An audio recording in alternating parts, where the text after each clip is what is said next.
दोस्तों, आज मैं आपको डीबी कूपर नाम की एक ऐसी मिस्ट्री के बारे में बताने जा रहा हूं जब 1971 में डीबी कूपर नाम का एक आदमी उड़ती हुई प्लेन को हाईजैक कर लेता है और $2 लाख की लूट करता है और उस उड़ती हुई प्लेन से पैसों की भरी बैग के साथ जंप भी कर देता है। इस चोर को पकड़ने के लिए FBI के साथ बहुत सारी जांच एजेंसियां अब तक 50 साल का टाइम लगा चुकी हैं, मगर इस चोर का अब तक कोई नामो निशान तक नहीं मिला। तो आइए इतिहास के पन्नों में दर्ज इस किरदार की इंटरेस्टिंग और रियल स्टोरी के पीछे की मिस्ट्री को समझने की कोशिश करते हैं। लेकिन इससे पहले अगर आप चैनल पर नए हैं तो ऐसी इंटरेस्टिंग वीडियो देखने के लिए हमारा चैनल अभी सब्सक्राइब करें। तो चलते हैं वीडियो की तरफ।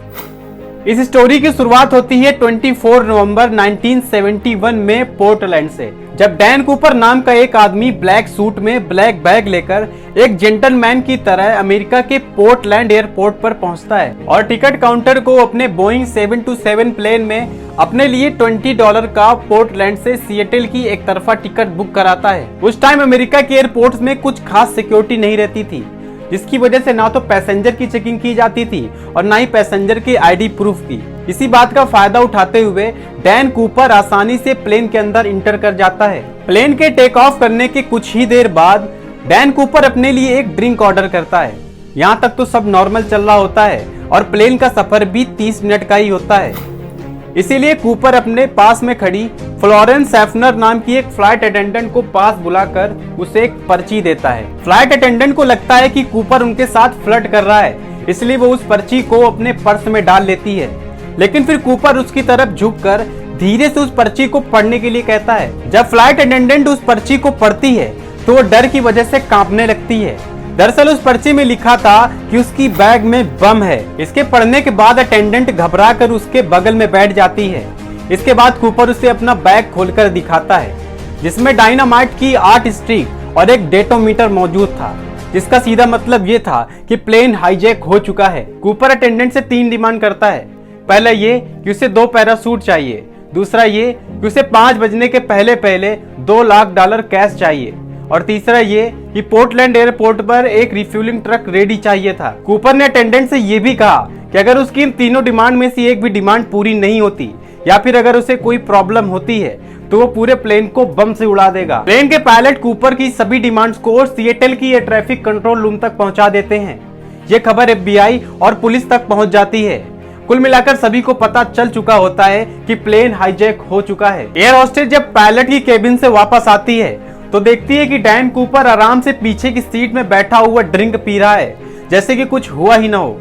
और यही रीजन था कि प्लेन के किसी भी पैसेंजर को इस बात की भनक भी नहीं लगती कि प्लेन हाईजैक हुआ है। और उधर सभी पैसेंजर्स की जान बचाने के लिए FBI डैन कूपर की सभी डिमांड को मान लेती है और वो बाद में कूपर को पकड़ सके, इसके लिए पूरे $2 लाख को एक बैग में $20 की करेंसी से भर देते हैं ताकि बैग ज्यादा भारी हो सके। और सभी नोटों के सीरियल नंबर भी नोट किए जाते हैं ताकि बाद में कूपर को आसानी से पकड़ा जा सके। 5:45 में प्लेन सिएटल के एयरपोर्ट पर लैंड करती है और डैन कूपर की डिमांड के अकॉर्डिंग उसे 2 पैरासूट और पैसों से भरी एक बैग दे दी जाती है।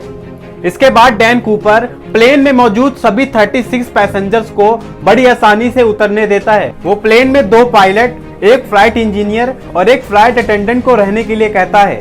इसके बाद वो प्लेन को मैक्सिको के लिए टेक ऑफ करने का ऑर्डर देता है। FBI बड़ी चालाकी के साथ 2 अमेरिकी एयरक्राफ्ट उस प्लेन के पीछे लगा देती है। इसी बीच पायलट कूपर को बताता है कि इसमें मैक्सिको पहुंचने जितना फ्यूल नहीं है, तो कूपर प्लेन को रेनो की तरफ जाने के लिए कहता है और प्लेन की हाइट 10,000 फुट और प्लेन की रफ्तार 185 किलोमीटर प्रति घंटे की रफ्तार से उड़ने के लिए कहता है। प्लेन में मौजूद अटेंडेंट बताती है कि कूपर अपने कमर में पैरासूट बांधता है और प्लेन का दरवाजा खोलता है। इसके बाद वो पैसों से भरा बैग लेकर उस उड़ती हुई प्लेन से जंप कर देता है, जिसके बाद जो कुछ भी हुआ वो 50 सालों से आज भी डिस्कस किया जा रहा है।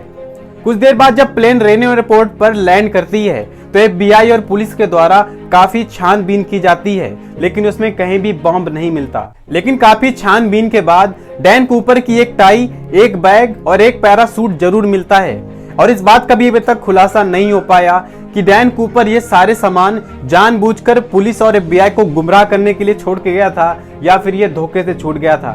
डैन कूपर की कोई तस्वीर नहीं थी और ना ही उसे फ्लाइट अटेंडेंट के अलावा किसी और ने देखा था, इसीलिए फ्लाइट अटेंडेंट के थ्रू उसकी एक स्केच बनवाई गई, जिसका बाद में कोई फायदा भी नहीं मिला। लोग बस यही मान रहे थे कि फ्लाइट में कूदने के बाद डैन कूपर की मौत हो गई, लेकिन इसका भी कोई एविडेंस नहीं मिला। ना तो कोई पैरासूट मिला, ना तो पैसों से भरा कोई बैग, और ना ही डैन कूपर की लाश मिली। लेकिन इस कहानी का भी एंड नहीं होता। इस इंसिडेंट के करीब 8 सालों बाद यानी 10 फरवरी 1980 को एक ब्रियान इंग्राम नाम के 8 साल के बच्चे को कोलंबिया नदी के किनारे अपने परिवार के साथ लकड़ी इकट्ठा करते हुए रेत के नीचे दबे $20 के 3 नोटों के बंडल मिलते हैं। रेत के नीचे बहुत सालों से दबे होने की वजह से नोट खराब हो गए थे, लेकिन बीच में अभी भी कुछ नोट ऐसे थे जो सेफ थे। अधिकारियों ने इन नोट के नंबरों को देखकर तुरंत पता लगा लिया कि ये वही नोट थे जो उस रात कूपर को दिए गए थे। इस घटना के बाद कूपर के केस ने और भी तेजी पकड़ी। ये केस सुलझने की जगह और भी उलझता जा रहा था। FBI ने कूपर की तरह दिखने वाले कई सारे लोगों को पकड़कर इन्वेस्टिगेशन किया, मगर इसका भी कोई फायदा नहीं मिला।